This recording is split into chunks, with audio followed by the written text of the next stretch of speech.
বিশ্বের বৃহত্তম মস্তিষ্ক সংগ্রহশালা মস্তিষ্কের সংগ্রহশালা উপস্থিত রয়েছে ডেনমার্কে, যেখানে হাজারেরও বেশি মস্তিষ্ক সংগৃহীত আছে। কিন্তু এই সংরক্ষিত মস্তিষ্কগুলি কাদের? এর উত্তর খুঁজতে খুঁজতে চলে যেতে হয়েছিল দ্বিতীয় বিশ্বযুদ্ধের সময়।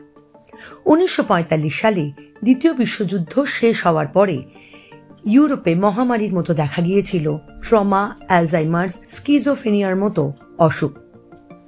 এই সব অসুখের প্রকোপ যে আগে ছিল না এমনটা কিন্তু নয়, তবে যুদ্ধের পরে এর প্রকোপ আরো বেড়ে গিয়েছিল। ব্রিটেন, ডেনমার্ক, বেলজিয়াম, ফ্রান্সের মতো দেশগুলি মানসিক চিকিৎসার উপর আরো জোর দেয়। ঠিক সেই সময় ডেনমার্কে গড়ে উঠেছিল রিস্কভ সাইকিয়াট্রিক হাসপাতাল। ওই হাসপাতালে ফরেনসিক পরীক্ষার সময় মৃতের শরীর থেকে মস্তিষ্কগুলিকে বের করে নেওয়া হতো এবং শরীরকে আবার সেলাই করে বাড়ির লোকের হাতে তুলে দেওয়া হতো। কিন্তু সবটাই হতো গোপনে। 1952 থেকে 1980 সাল পর্যন্ত এই প্রক্রিয়া এইভাবেই চলতে থাকে। কয়েক বছরের মধ্যেই এই ঘটনা এক রাজনৈতিক রূপ নেয়। এর নৈতিকতা নিয়ে প্রশ্ন ওঠে। 1987 সালে বিষয়টি নিয়ে তদন্ত শুরু হয়। তৈরি হয় কাউন্সিল অব এথিক্স।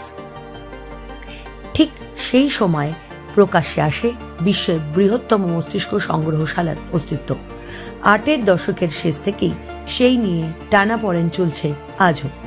অবশ্য 2017-18 সালে বিশেষ বিল পাস হয়েছে কাউন্সিল অফ এথিক্সে।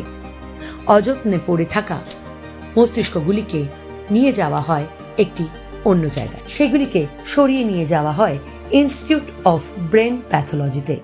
বর্তমানে ওখানেই এগুলি উপস্থিত আছে।